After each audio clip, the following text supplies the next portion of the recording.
My name is Abby Edgecombe. I am the SCIP coordinator for Lincoln-Lancaster County. SCIP stands for School Community Intervention and Prevention. We work with schools throughout Nebraska to help support student mental and behavioral health. We do that through a process of early identification, intervention, and prevention. Big piece of what we do is education, which is why we're here today, is to provide education to parents, educators, anybody who has a vested interest in our youth, as a means to raise awareness of how substance use impacts our youth, and most importantly, what are the tools and resources we have available to us to engage in those really tough, important conversations. We are partnering with Talk Heart to Heart, who has some great resources already available to parents, and our hope is that this will be an added resource that parents can tap into to learn more about engaging in those conversations. I'm a parent myself. It's hard to have these conversations, and so I think it's always great to have extra resources in our back pocket that we can tap into to guide us along the way. So I want to start by just prefacing how the role that substance use plays in the lives of our youth. We know that it can have a huge impact on their health, their well-being, their futures. And we also know that the earlier we intervene, the greater chance that our kids can go on and lead successful lives, even if they have a setback. Today we're going to focus on marijuana and vaping, and we're going to start by talking about the role that the brain has in substance use, particularly when it comes to adolescence.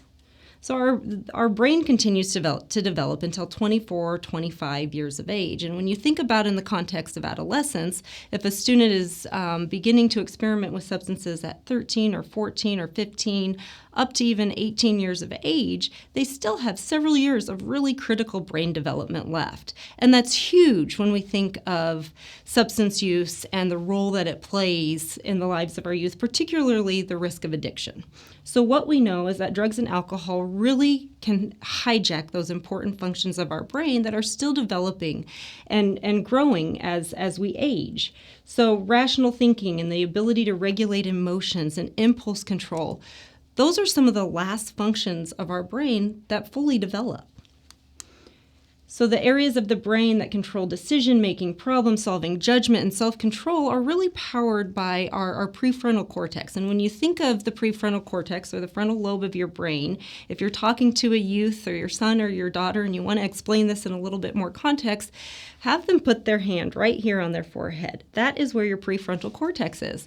Let them know that's the last part of your brain that is fully developing, and it's full of critical skills that are yet to develop, and you will get better at those skills as you get older. So the younger you are when substance use begins, the greater likelihood of addiction, simply because it changes the development of our brain and the way it functions. 9 out of 10 people with substance use problems started using before the age of 18 or by the age of 18. That's really significant. 90% of people with substance use issues, which I hope hones in on the importance of that brain development and how critical it is during that time to help prevent our kids from engaging in substance use. We know that there's all sorts of factors that influence kids to engage in substance use. One of the biggest ones that we know statistically, and just what we hear from kids and peers when we're interacting with them, is peer pressure. We know that students who are surrounded by other kids who are using substances are more likely to engage in substance use themselves. And the flip side is also true. If you have a child who is hanging out with peers that don't use substances, probably they're going to stay on that steady path to not engage in substance use themselves as well. And so that is what we hear from kids to be the leading influence in their decision to use. And so really, as a parent, getting to know your kids' friends, understanding who they are and what are they doing on the weekends and who are they engaging with and what activities are they involved in. That's a huge prevention factor for you as a parent.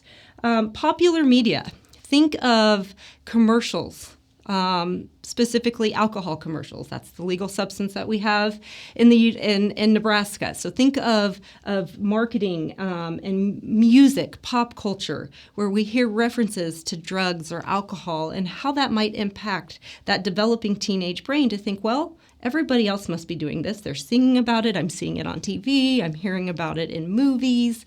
That can play a role. This idea of helping to solve a problem. So we all have coping skills. We all have coping mechanisms. Some are healthy and positive. Some are negative. I would say that relying on a substance to help solve a problem is a negative coping mechanism. Sometimes we call this a self-destructive coping mechanism. So when we look at this and we think, well, what could we do preventative-wise so that my child has healthy ways to solve problems? Think of stress management skills and coping skills, and really talking about this in an open fashion with our kids to teach them ways that they can address some of their problems that they may experience during adolescence in a way that's more healthy than turning to a drug or alcohol per se.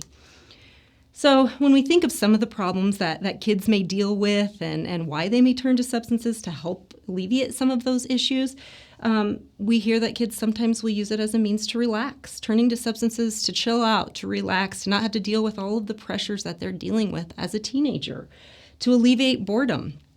We know that kids who are more involved in extracurricular activities, who have a after-school job, who have volunteer responsibilities, are less likely to engage in substance use simply because they're busier. They don't have time. They're not bored.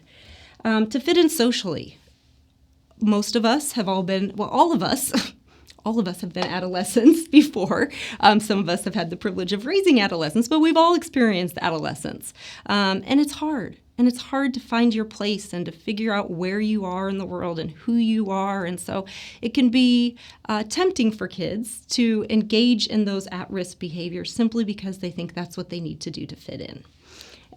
To deal with traumatic memories, to escape emotional or physical pain. And this is something I want to just spend a second talking about. We call this self-medication. And it's important to understand there is a connection between mental health and substance use, particularly with our adolescents.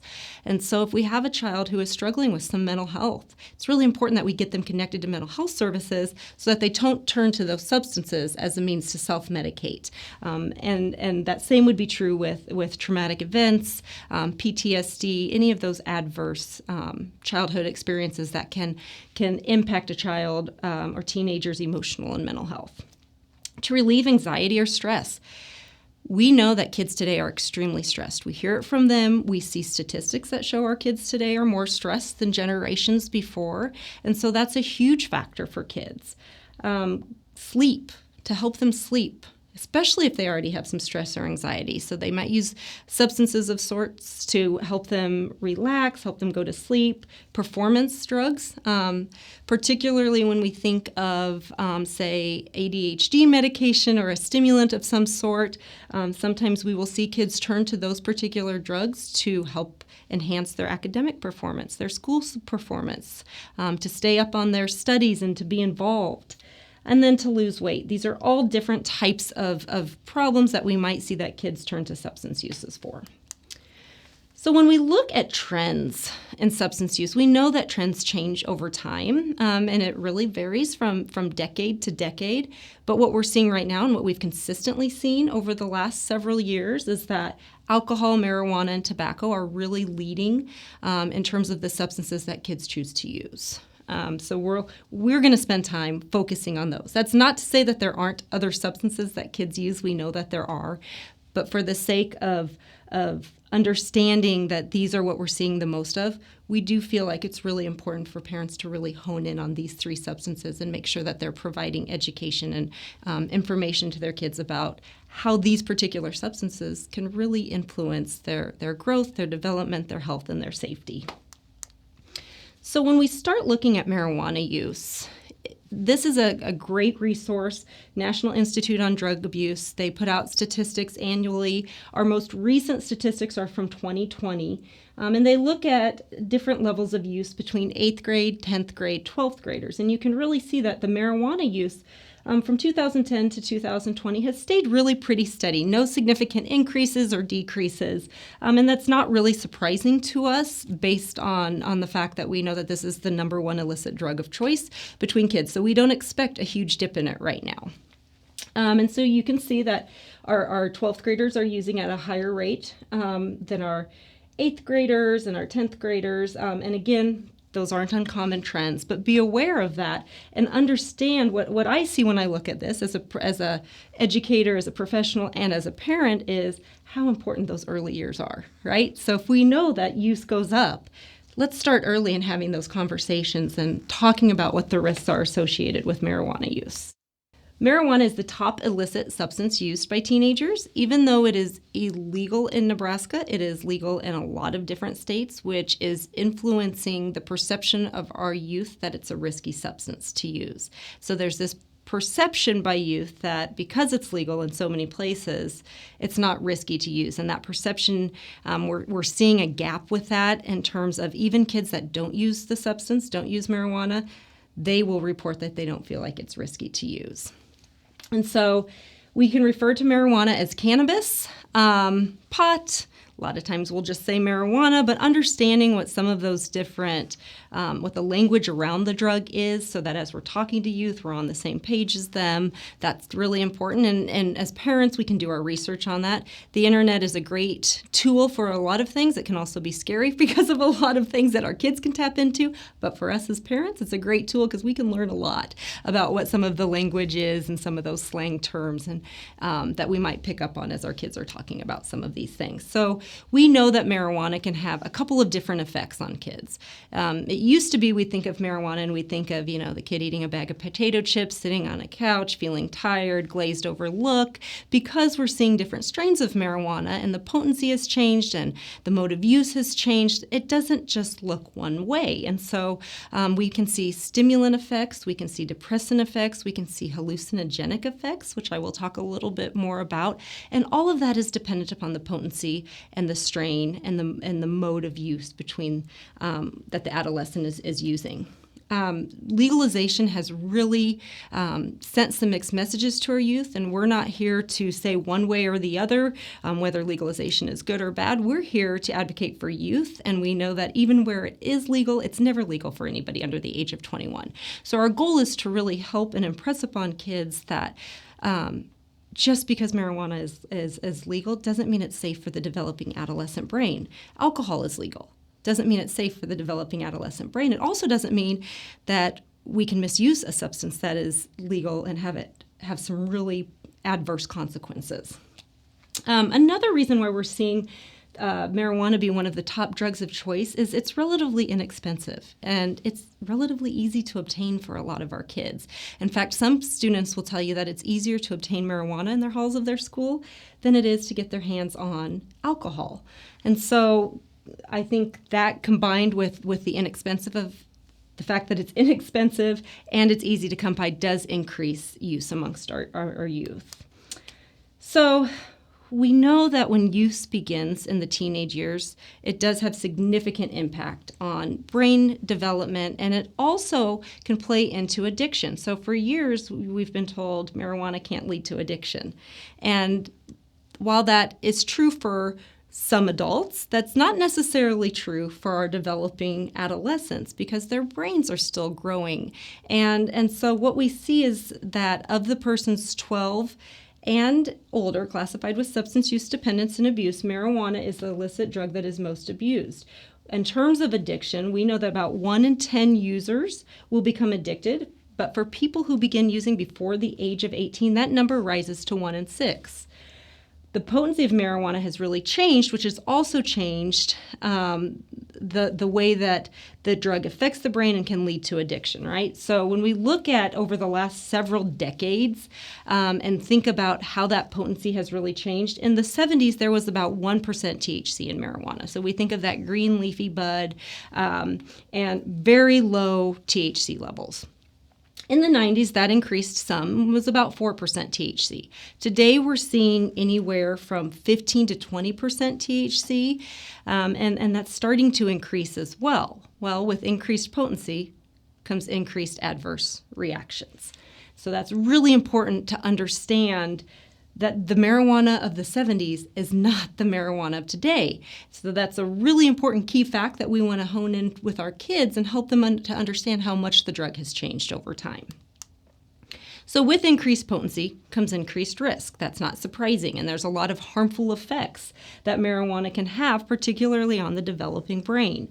So we start to see loss of coordination, increased heart rate, lowered immune system. So kids who are heavy users may miss more school because they're getting sick more often. Poor memory functions. That's a big one that we see. Struggling with short-term and long-term memory. So not just in the immediate effects with the short-term memory, but over a period of time, that long-term memory is really affected. Lack of motivation, so we start to see an increase in academic problems in kids who are long-term users. Because of that motivation level, that goes down. Traffic accidents, okay? So just like we can have traffic accidents when we're in the car and somebody is drinking and driving, the same is true for somebody who is under the influence of marijuana. Respiratory issues, and then slow reaction time. So all of these are harmful side effects that we see.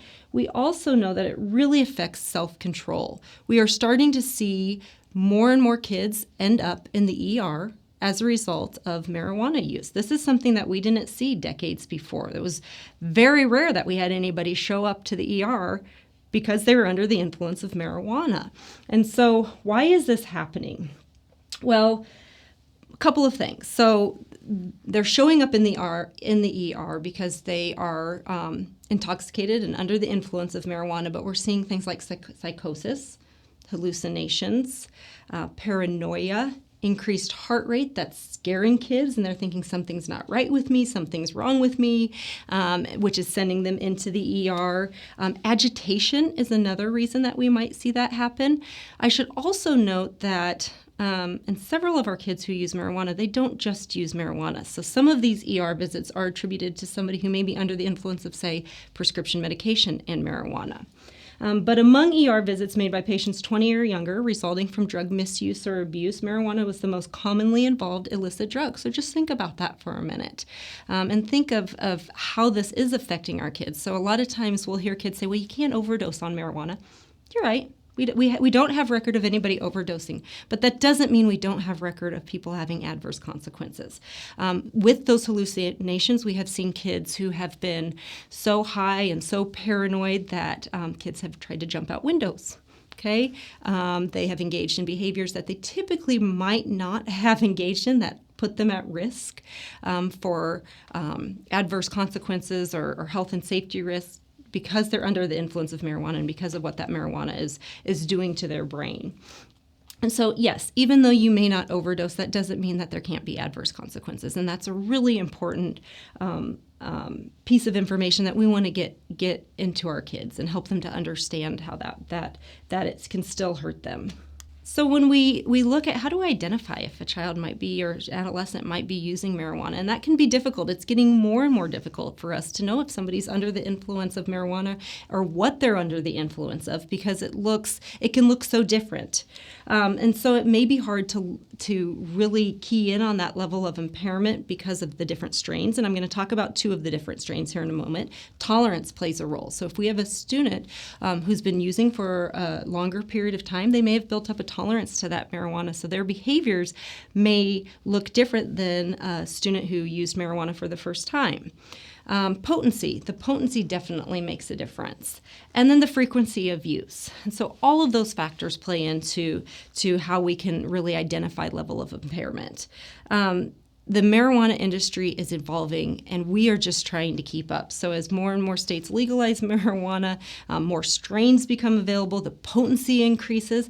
It's hard as parents, as educators, as health professionals to keep up with how this is really influencing our kids and how it's affecting them. Some of the strongest strains of marijuana are coming out of the Colorado dispensaries, and I touch on that because Colorado is so close to Nebraska. And so that is where we do see a lot of the marijuana come over and get into the hands of our youth then. So I talked about there's a couple of different strains of marijuana. Actually, there's over 700 strains of marijuana. However, these are the two that I'm going to focus on talking about because they're two of the more common ones that we see. So we have indica and sativa. Indica, I've gone to several law enforcement trainings, and they will refer to this as indicouch, okay, because it's a depressant. And so it's a good way to think of that. So it works like a depressant. So this is more of that body high, that heavy high high where you might see feeling drowsy, looking drowsy. It might be used more as a sleep aid, being more couch locked, right? Having that really heavy high where the individual who's under the influence doesn't want to move or do anything. And so it's really that heavier high. As opposed to sativa, we see more energy. So it looks more like a stimulant. And for some of us who have been around a lot longer than some of our younger individuals, we think more of marijuana and we probably think of this indica and those behaviors. But we're seeing more of this sativa, which is a head high. And so it's more of a daytime strain. So kids may use it to increase their performance at school, to stay ahead and to be more awake and to increase their creativity. And it can look like a stimulant or it can also look like a hallucinogenic. And it really, again, depends on potency. And then you have this hybrid, which can be a mixture of both. And again, I said there's hundreds of strains of marijuana, and it would be impossible for us to really understand each individual strain. But if we can understand how these main ones work, it can help us to better identify what somebody might be using. So edibles and vaping has become two of the key modes of use that we're seeing in our youth. In fact, I would say edibles and vaping marijuana are the two primary modes of use. Not to say that kids don't still smoke joints and we don't see bongs and the other modes of use, but these are kind of the up-and-coming modes of use that we're seeing that it's important as parents that we're aware of so we can engage in those conversations. So where it's legal, edibles are nearly as common as smoking marijuana. They're really becoming more popular in teens and adolescents. Teens, adolescents, and young adults. Part of that is that high lasts a lot longer than it does if somebody's using the leafy green marijuana or smoking the marijuana. What I find to be alarming or unnerving, especially as a parent, is there's an unknown amount of THC in edibles. So when we think of, say, a candy bar that's edible marijuana, picture a Hershey bar, and there's 10 little squares of Hershey bars and one candy bar. One of those little squares would be a serving for edible marijuana. Most of our kids aren't just taking that one little square and setting it aside. And so what we're seeing is an increase ingestion of those edibles. And so what happens is it takes about 1 to 2 hours to feel the effects of an edible marijuana. So it can take a little while. So our kids are big on instant gratification. If they're not feeling that immediate high, they think, well, I'm going to take just a little bit more. And that's where we start to see this increase in potency. That's where we might start to see that visit to the ER because they might be hallucinating or feeling more paranoid or just feeling scared about what's going on inside of their body and what they're feeling. That high can last anywhere from 4 to 10 hours. So again, a lot longer high, which is why it's something that we're seeing more use of in our kids.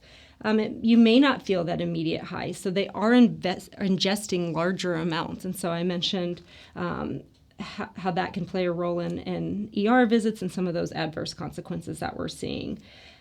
The effects of the high doses can really result in anxiety and paranoia. And so again, I can't say that enough. We are seeing increases in paranoia, anxiety, that feeling of hallucinating when kids are under the influences of edibles compared to maybe when they're smoking marijuana. In addition to edibles, marijuana extracts are another trend that we are seeing with youth marijuana use. This is particularly alarming to me as a parent and as an educator because it comes with really high potency THC levels.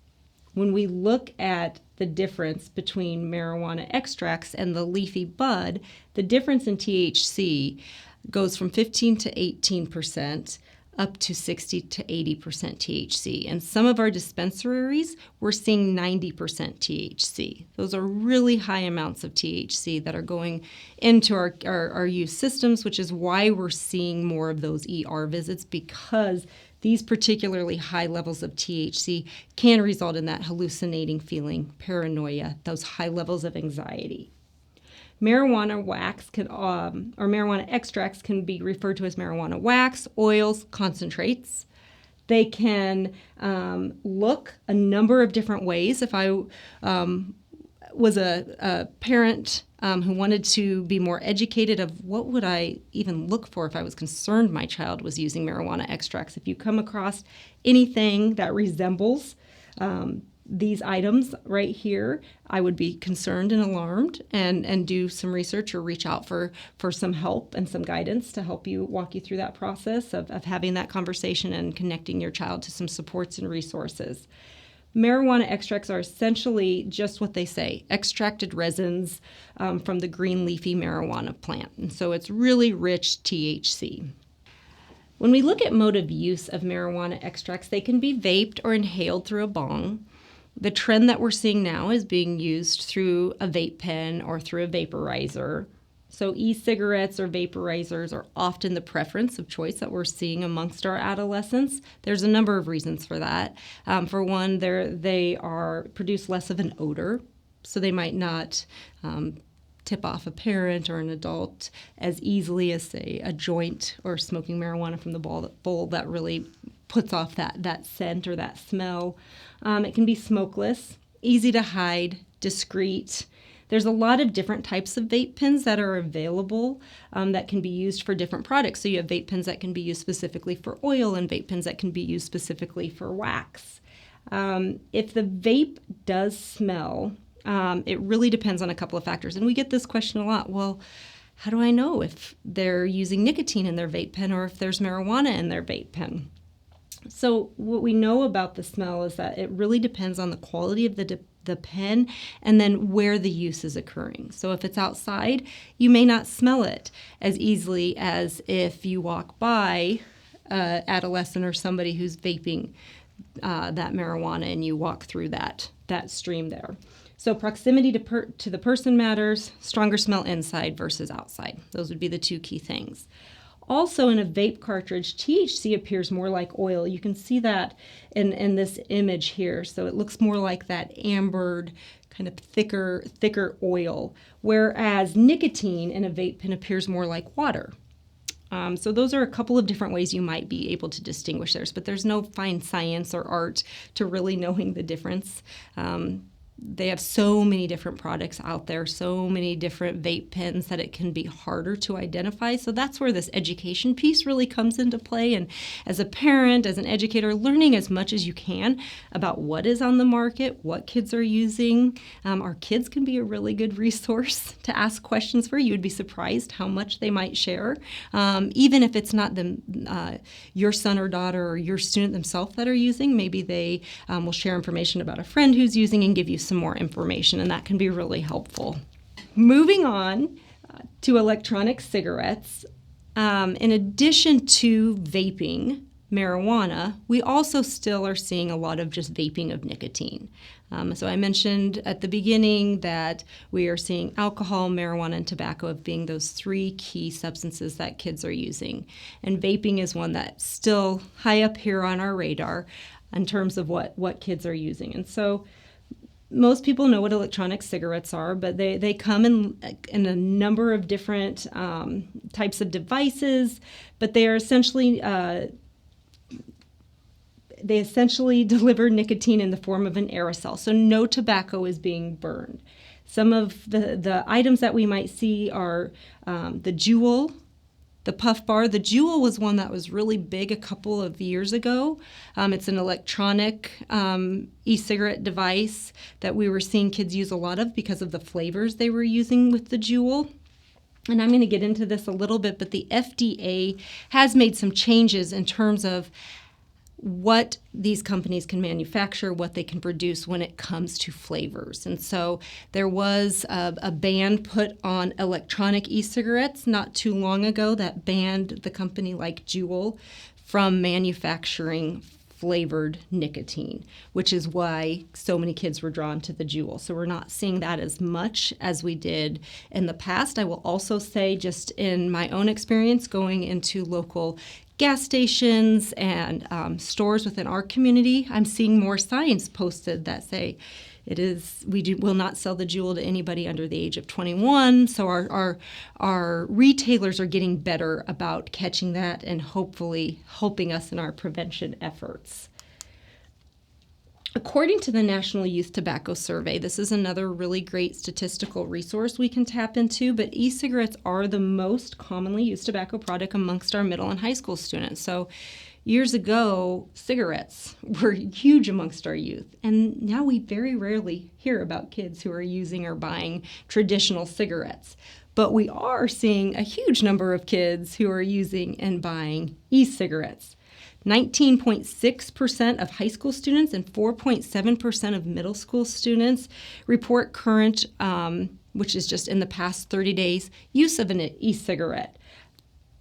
Obviously, we see a little bit more in the high school, but we are seeing more in our middle schools as well. In fact, we are seeing more middle school students who are not only using them, but purchasing and selling and distributing the e-cigarettes, particularly disposable e-cigarettes, which I will touch on. As illustrated in the National Youth Tobacco Survey, the pre-filled pods or cartridges were the most commonly used device type amongst our youth in terms of e-cigarette users. But the big trend that we're really seeing is the disposable e-cigarettes. So use of disposable e-cigarettes increased from 2.4% to 26.5%. That's 1,000% increase. And I will tell you the reason that we're seeing that increase is that when the FDA put a ban on electronic e-cigarettes and their ability to manufacture those flavors, those nicotine flavors that were so appealing to youth, there was a little bit of a glitch in that law, and it didn't cover disposable e-cigarettes, which is why the disposable e-cigarette companies have just boomed. And that is what we're primarily seeing amongst our youth, particularly our middle school, are these disposable e-cigarettes. So it went up to 26.5% in high school users and up to 15.2%, so still a 400% increase in our middle school students. When we look at what are disposable e-cigarettes, they're exactly what they say. They're disposable. So they have a certain lifetime of use, and then you dispose of them, you get rid of them. They're not rechargeable, they're not electronic, you cannot reuse them after a certain period of time. So they're non-refillable. They can resemble the Juul. So the Puff Bar is an example of one. They still kind of look like that long, skinny USB stick that you might see that we remember what the Juul looked like. They come in a lot of different flavors. They have about 300 puffs per device, and then you can't use it anymore, but still equivalent to about a pack of cigarettes, so about 20 cigarettes. And they use nicotine salts, and so that is a formula that allows for very high nicotine delivery. And so what we begin to become more worried about with our youth is that we're going to see a higher level of kids addicted to the devices because that nicotine content is so high. Higher levels of nicotine, easier to get addicted to. So just as the FDA cracked down on the Juul, they are starting to crack down on some of these companies, particularly Puff Bar.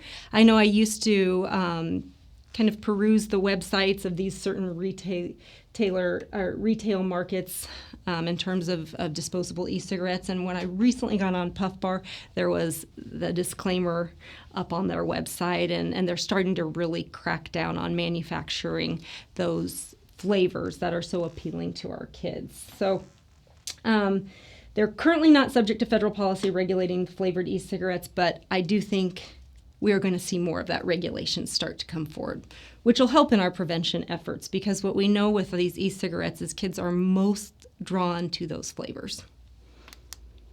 Safer doesn't mean safe. This is an important fact to really drive into our kids, because a lot of times we'll hear, well, it's safer for me to use an e-cigarette than it is for me to smoke regular cigarettes. Okay, but that safer doesn't mean safe. They're still harmful for youth and the developing adolescent brain. And actually what research tells us in terms of e-cigarettes is that it might be less harmful for an adult who was a long-term cigarette smoker who completely stops using cigarettes and switches completely to an e-cigarette as a replacement. That might be less harmful. But for kids who were never starting to smoke cigarettes in the beginning, to just take up the electronic cigarette or the disposable cigarette, it's going to have adverse consequences. And we're seeing that. We are seeing kids who will say, I don't know how to stop using, because they have used it so prevalently. We have kids who have to leave classroom to try to use it in the bathroom, or who will try to sneak it in the classroom to use because they need to get that nicotine fix. And it can be very discreet for them to use. Our schools are getting a lot better, and they're more educated about recognizing what these devices look like, and how we can engage together between community, school, and parents to really work on prevention efforts to raise awareness. One of the most important facts is that they're illegal for anybody under the age of 21. So again, not safe, not less harmful in any degree for anybody under the age of 21.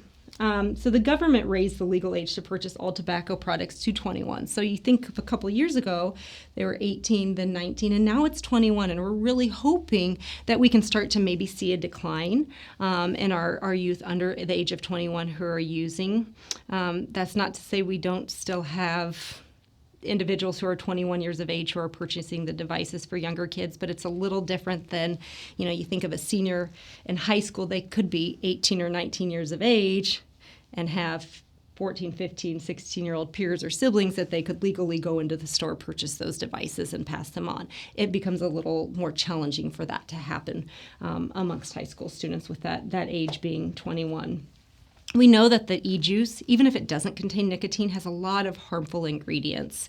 So if I was a parent having this conversation with my child, I'd want to make sure I focused on these risk factors that we see in these harmful additives that are put into the device, and helping our kids understand what they really are ingesting and what that can do to their lungs and to their overall health. So we know that there's ultrafine particles within those e-cigarettes that can be inhaled deep into the lungs, like fine metals. Think of, inhaling metals into your lungs and how that can be harmful to you over years to come. And there's no way for our lungs to extract that. Once they're in our lungs, they're in our lungs. Metals such as nickel, tin, lead, those are other particles that we might see, particularly with those electronic e-cigarettes where there's the metal coil, and as that metal coil heats up, that's what causes that disintegration of those fine metals. Flavoring. The flavoring that goes into those e-cigarettes have been linked to lung disease. So that's something that we are really focusing on in terms of providing the education to our kids, that those flavors, just because there may not be nicotine in it, doesn't mean that the flavoring or the additive itself is not unhealthy or harmful to us. Cancer-causing chemicals. There's that myth that e-cigarettes don't have those cancer-causing chemicals in the same way that cigarettes do. And while they look a little different, we still have seen those cancer-causing chemicals within the e-cigarettes. And then traces of nicotine. So even if the product is labeled 0% nicotine, in laboratory studies, they have found that there's still traces of nicotine. But even if it's that, 0.3% nicotine to a developing brain, that little bit of nicotine can still play a huge impact. So those are things that we become concerned about that really are important in terms of prevention to provide education around.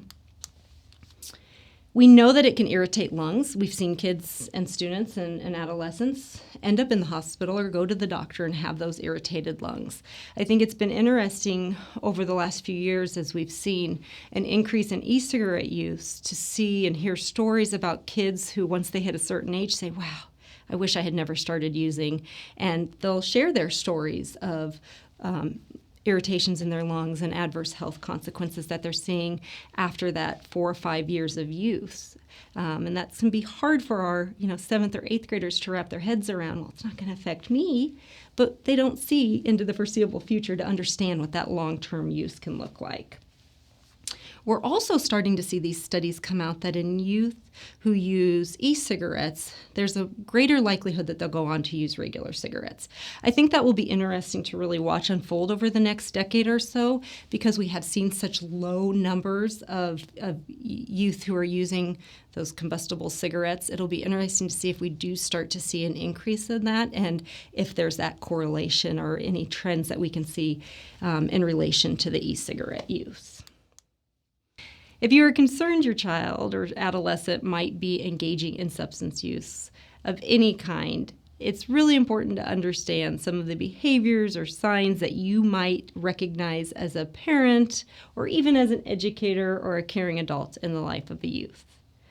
I'll preface that it can be challenging as adults to recognize the difference between normal teenage behavior and behavior that might be more of a red flag or concern for something such as substance use. We recommend looking at a big picture when it comes to behavior change that you're seeing, and understanding that just one of these behaviors might not be an indication of substance use, so dig a little deeper if you're concerned. So for example, if a child is appearing more sluggish or tired, if that's the only sign that you're seeing, they might really just be tired, or maybe they're ill. But if they're appearing sluggish and tired, you're seeing a change in attitude, their school performance is dropping. Combined, that could be a red flag that we need to dig deeper and have some conversations and look at what else might be going on.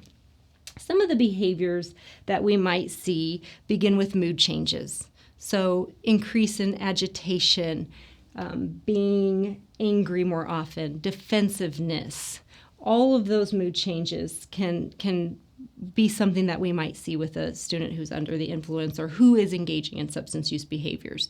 School problems, that could be a decline in grades, a decline in attendance or a change in attendance, skipping class more often, lack of motivation to even go to school, increase in involvement with the disciplinary action at school. Any of those could be signs of substance use as they relate to school issues we might see.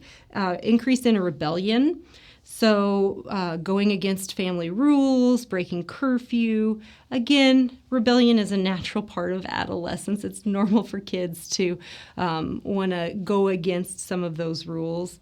So really paying attention to, is this a consistent pattern, or is this a one-time event that happened in the life of our adolescent?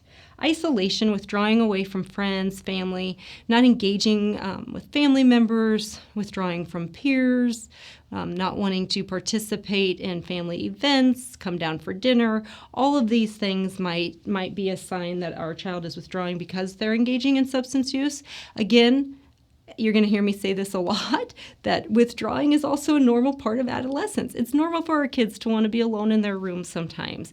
But again, is this a sometime occurrence, or is this an occurrence that's happening every day or most days of the week? Friend changes. This is a big one that we see, particularly if a student is starting to engage in substance use and their current peer group does not use substances. They might be more drawn to feel more part of another group of peers that also uses substances. So switching friends, a reluctance to let you know who their friends are, or who they're going to spend time with, or who they're going to hang out with. Maybe you knew the parents of a previous friend group, but you're not hearing much about the parents of the new friends. That could be a red flag. A nothing matters attitude. So this could be a change in physical appearance, not caring about how we appear when we go out, being more sloppy, not taking care of ourselves, poor hygiene, right? So not engaging in some of those hygiene behaviors that we typically once were. Lack of involvement in former interests, so that could be extracurricular activities, hobbies. If they have a job, starting to not go to the job, missing shifts in their job, and just a general low energy level. A presence of alcohol, drugs, or paraphernalia. This is something that would be, as most parents would say, okay, this is a red flag I need to check out, but we're not always going to see this. Depending on when our child is coming home, if they're coming home under the influence after school and parents are working, we may not see what that looks like. So If you're finding anything that's concerning in your child's room, backpack, in terms of substances, paraphernalia, sometimes paraphernalia doesn't always look like drug paraphernalia. So do your research if you find something that seems out of place or out of the ordinary. A quick Google search or reaching out to school counselor, if you have any friends that are in law enforcement, at talking to your family physician. All of these can be really great resources to help you understand more of what might be going on and what you're seeing. Physical or mental problems, so memory lapses, poor coordination, poor concentration, slurred speech, lack of coordination and just maybe seeming more wobbly when they're coming home, losing their balance. All of these could be signs of physical or mental problems related to substance use. Err on the side of caution. So if you are concerned and something just doesn't feel right in your gut, ask more questions. Reach out to your school. Reach out to your family physician. Tap into community resources that are available so that you can get some of your questions answered and get more of a professional perspective of what might be happening.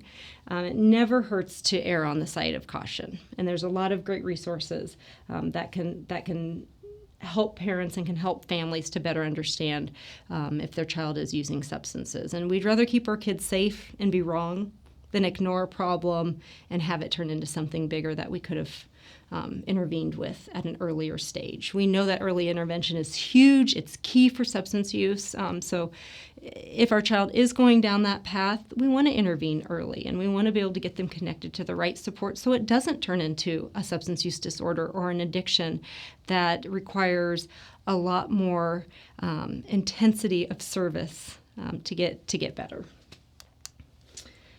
I mentioned the importance of prevention. Parents, our school community, community agencies, we all need to come together to work together as a community to aid in prevention and intervention efforts when it comes to substance use.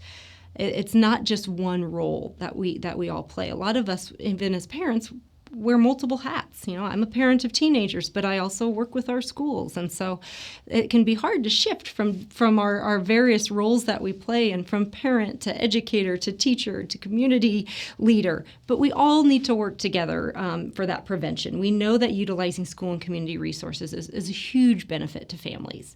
And there's a lot of really good resources out there that are sometimes hidden. Even SCIP, School Community Intervention Prevention, it's in many of our schools throughout Nebraska, particularly within Lincoln-Lancaster County. Sometimes if we don't need it, we don't know it's there. So ask your schools what resources that are available to you as a parent to help in terms of whether it's even just prevention or intervention with substance use.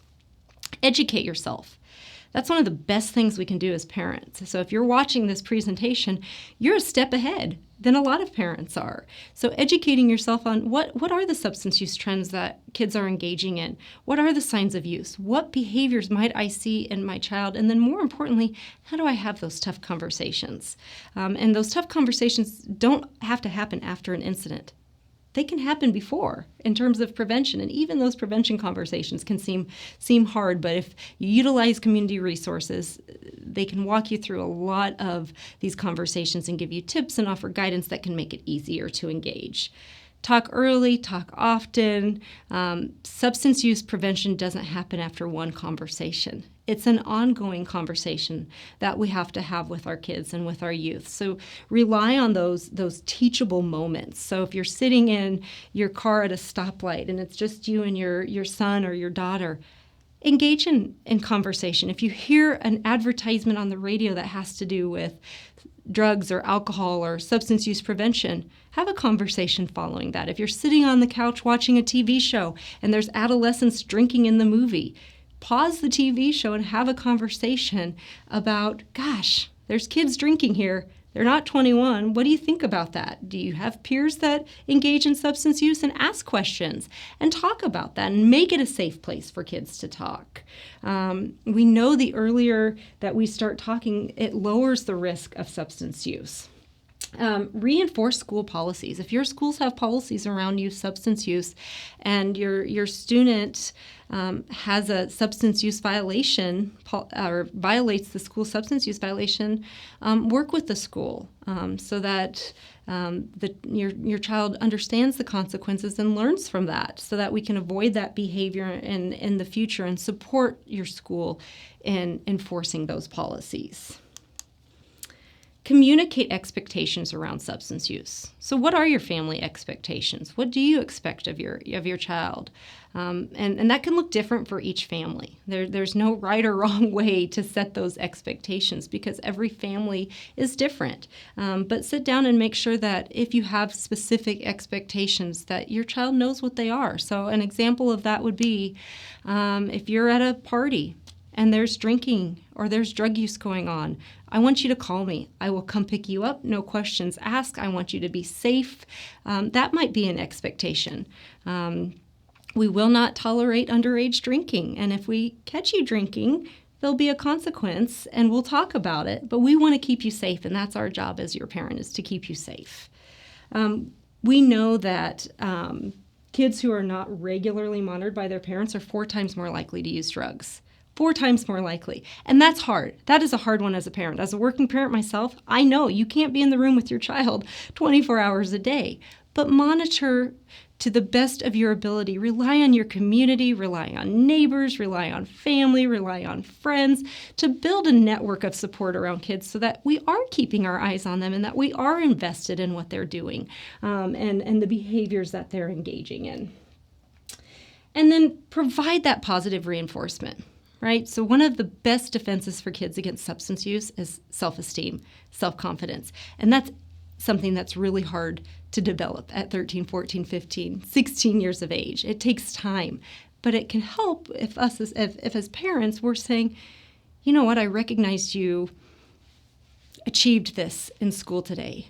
That's awesome. That's amazing. Great job. Each little bit of reinforcement that we can provide builds that self-esteem just a little bit. That can build a little bit more of that defense to prevent substance use. Helping your kids to find something that they're passionate about, that they love, that they want to engage in, whether it's music or sports or animals or civic work. Help them to develop something that they care about. And that can be a huge positive reinforcement to prevent substance use. There's always room for more education. There's always room to learn more. We've got great community agencies and resources. There's a number of great online resources that we can tap into. Some of my favorite are the Partnership to End Addiction, National Institute on Alcohol and Drug Abuse, NIDA, National Institute on Drug Abuse, also has a resource specific to teens called NIDA Teen. I would encourage you to tap into any of those resources. You can find them all on talkhearttoheart.org, talkheart2heart.org for more information.